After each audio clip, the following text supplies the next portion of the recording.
Saat Laras sedang memasak di dapur, ia merasa tidak berdaya. Ia sudah pernah mengatakan bahwa ia tidak akan memasak untuk Arya lagi, tapi nyatanya ia tetap melakukannya. Namun kali ini hanya karena ibu Arya datang berkunjung, bukan karena ia ingin memasak untuk Arya. Paling tidak, Arya hanya diuntungkan dari situasi ini.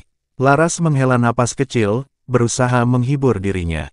Meski begitu, tetap ada rasa tidak nyaman yang mengganjal di hatinya. Laras melirik ke ruang tamu dan melihat Sarah masih memarahi Arya. Pemandangan itu sedikit membuatnya merasa lebih baik. 3 tahun lalu, Laras hanyalah seorang mahasiswa yang bahkan tidak tahu apapun tentang dapur, tapi sekarang ia telah berubah menjadi seorang istri yang cekatan, mampu menyiapkan 4 hidangan dalam waktu 40 menit. Sayangnya, segala usaha dan perubahan yang ia lakukan selama ini seolah tidak ada artinya. Ia menyiapkan hidangan tumis akar teratai, daging sapi pedas dengan cabai merah, telur orak-arik tomat, dan semangkuk tahu mapo dengan saus kental. Aroma yang menggoda memenuhi ruangan dan membangkitkan selera makan. Sarah mencicipi daging sapi itu dan tersenyum puas. Kau menambahkan daun ketumbar pada daging sapi ini. Rasanya pedas tapi harum. Keterampilan memasak Laras memang bagus, ia selalu berhasil mengubah bahan sederhana menjadi hidangan lezat. Arya pun mencoba daging sapi itu, dan tanpa sadar mengambil lagi satu gigitan. Bu, aku hanya bisa memasak hidangan rumahan sederhana. Maaf jika tidak sesuai selera ibu, kata Laras dengan rendah hati, khawatir Sarah tidak akan menyukainya, mengingat hidangan di Wiratama Mansion selalu disiapkan koki profesional. Sarah tertawa ringan, bagaimana aku bisa tidak menyukai ini? Taumu pun enak sekali, benar-benar lezat. Sebagai seorang wanita, Sarah memahami usaha dan pengorbanan Laras selama ini. Dia meletakkan mangkuknya dan berkata sambil tersenyum kecil, Laras, hidup bersama Arya pasti tidak mudah bagimu. Kau pasti sudah berusaha keras untuk membuat segalanya berjalan baik. Arya yang mendengar ucapan ibunya, teringat bahwa ia pernah mengeluhkan masakan Laras. Dulu pada masa awal pernikahan mereka, Laras sering menawarinya makan malam di rumah. Namun, ia seringkali terlalu sibuk dengan pekerjaan di perusahaan yang baru ia ambil alih dari ayahnya. Suatu hari, ketika ia akhirnya memutuskan untuk pulang makan malam, ia merasa masakannya biasa saja, jauh dari selera makan yang ia miliki sekarang. Apakah dia belajar memasak secara khusus sebelumnya? Pikir Arya sambil menatap Laras yang sedang duduk di seberangnya. Namun, pandangan Laras tidak beralih kepadanya. Bu, jika ibu menyukainya, makanlah lebih banyak, kata Laras tidak ingin menyombongkan diri meskipun ia tahu ia telah berusaha keras dalam hal ini.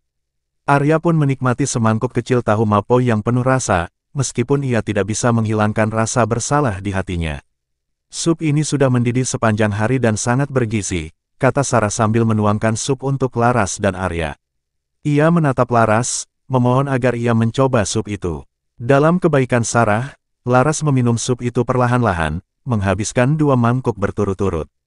Setelah makan malam selesai, Sarah memutuskan untuk pulang.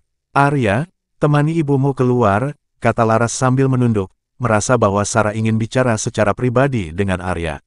Di depan pintu villa, Sarah berbicara dengan nada tegas, Laras sudah sangat baik kepadamu. Apa lagi yang kau inginkan? Lihat apa yang sudah kau perbuat padanya. Arya hanya bisa mengangguk, baik bu. Aku mengerti.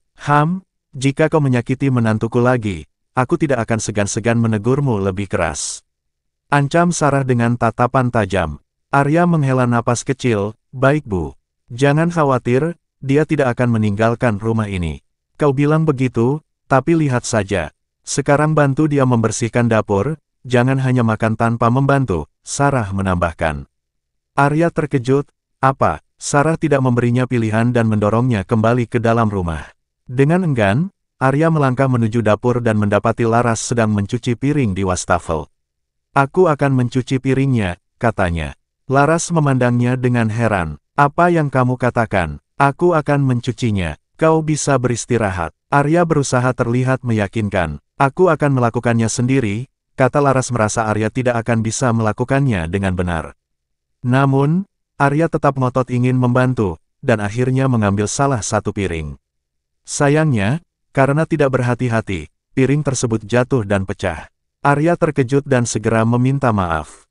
Maaf, aku tidak sengaja. Dengan sabar Laras berkata, Arya, sabun cuci piring itu digunakan untuk mencuci piring dan panci. Apakah kau benar-benar tidak tahu cara menggunakannya? Arya merasa malu tapi tetap diam. Laras lalu melanjutkan membersihkan piring-piring yang lain dan menyelesaikan pekerjaannya di dapur hingga malam. Arya sudah naik ke atas ketika ia selesai. Setelah mandi, Laras merebahkan diri di sofa karena merasa lelah. Tiba-tiba, pintu kamarnya diketuk. "Arya, ada apa?" tanyanya terkejut mendengar suara Arya di luar pintu. "Laras, aku merasa panas, tubuhku terasa terbakar," jawab Arya dengan nada lemah. Laras ragu sejenak sebelum membuka pintu, mendapati Arya yang terlihat tidak biasa. Wajahnya memerah, dan keringat mulai membasahi pelipisnya. "Ada apa denganmu? Apa kau sakit?" tanyanya khawatir. "Aku tidak tahu," balas Arya dengan napas yang terasa berat, menatap Laras dengan sorot mata yang dalam. Laras berpikir Arya mungkin demam karena tadi malam ia sempat tidur di sofa.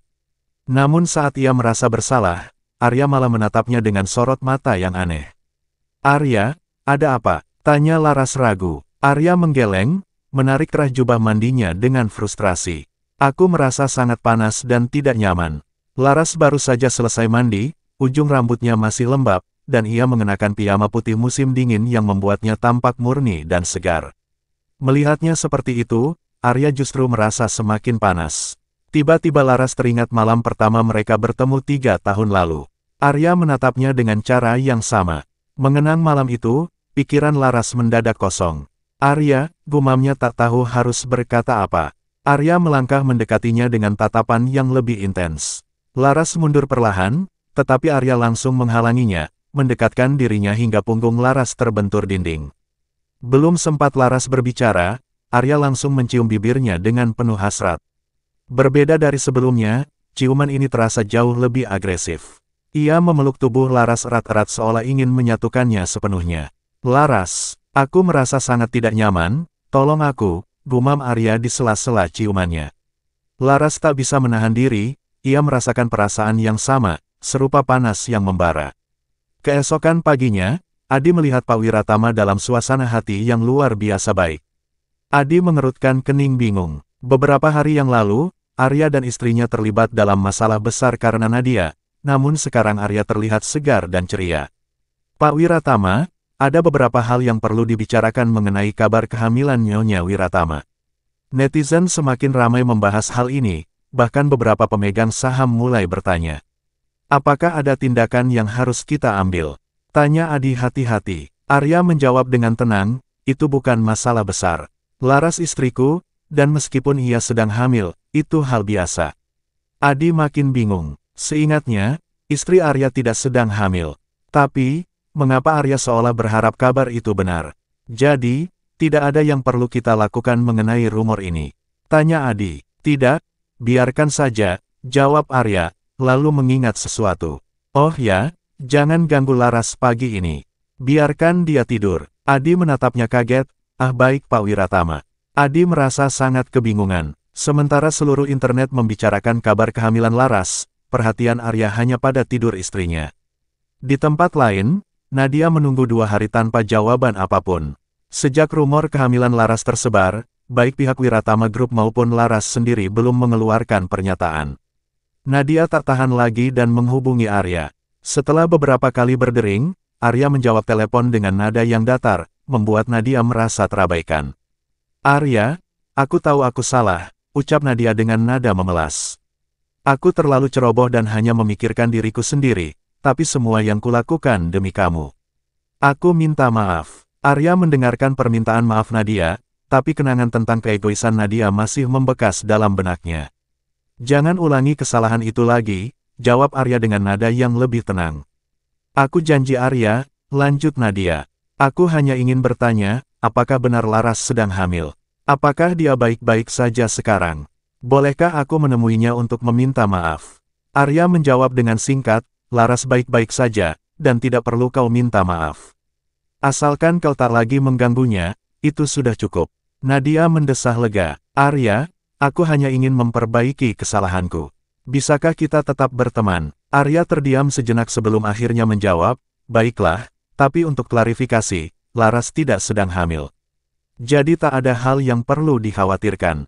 Laras ternyata tidak hamil. Mendengar kabar itu, Nadia langsung merasa lega. Dia berbincang sebentar dengan Arya sebelum menutup telepon dengan senyum puas.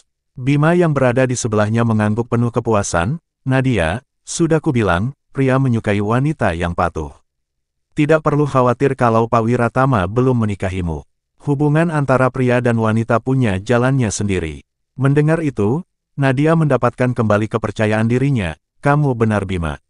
Kenapa aku harus dibandingkan dengan Laras? Aku ini penyelamat hidup Arya. Dengan itu saja, Laras tidak akan pernah bisa mengalahkanku. Bima tersenyum dan menimpali, benar sekali. Gunakan keuntungan yang kamu miliki. Apa langkah selanjutnya Bima? Ada ide. Yang terpenting, tetap jaga hubungan baik dengan Pak Wiratama. Kirim pesan sesekali untuk menunjukkan perhatianmu, tapi jangan terlalu sering. Jangan sampai dia merasa kamu terlalu mengekangnya, saran Bima. Nadia setuju, apa yang harus aku lakukan tentang Laras? Bima tersenyum licik, biar Arya yang menyelesaikan masalahnya dengan Laras. Kita cukup tambahkan sedikit bumbu dalam pernikahan mereka. Mata Nadia berbinar mendengar rencana itu. Hari itu, Laras merasa sangat lelah dan terbangun menjelang siang. Arya benar-benar menghajarnya semalam, membuatnya terpaksa menyerah pada hasrat pria itu. Dia tahu kalau semua ini karena subtonik yang diberikan ibu mertua mereka. Saat Laras mulai mencoba mengalihkan pikiran tentang malam yang panas itu, teleponnya berdering. Bu Laras, kata suara di ujung telepon. Laras langsung menjawab, iya. Apa kamu baru bangun? Laras merasa terkejut, kelihatan iya. Jelas sekali. Tidak heran Pak Wiratama meminta sekretaris Jackson untuk tidak mengganggu istirahatmu. Sepertinya kalian baru saja, haha. Laras langsung terdiam dan sedikit merasa malu, itu hanya kecelakaan. Abian yang berada di ujung telepon, tampak mengerti. Baiklah, pastikan kamu mengambil tindakan pencegahan. Setelah menutup telepon, Laras segera meminum obat pencegahan yang dibawa kirim Abian untuk memastikan dirinya tidak hamil. Dia merasa lega, namun tiba-tiba teringat masalah rumor yang beredar di internet. Apakah kabar itu masih viral? Tanya Laras. Ya, terus berada di daftar teratas pencarian. Sepertinya publik menuntut klarifikasi. Tanpa berpikir panjang, Laras mengambil ponselnya dan langsung memposting di akun sosial medianya, tidak hamil. Di malam harinya, Laras berencana untuk bertemu dengan Raka dan Dava untuk makan malam. Setelah mengatur semuanya, dia pergi ke restoran yang sudah dipesannya. Sementara itu, Arya yang pulang ke rumah tidak menemukan Laras. Frustrasi, dia menelpon Benyamin. Ayo makan, kata Arya singkat. Oh, kejadian langka. Mau makan di mana? Kamu pilih, jawab Arya. Bagaimana kalau ke Mist Haven? Kudengar lingkungannya bagus, usul Benyamin. Arya menyetujui, lalu segera menutup telepon dan bersiap untuk pergi.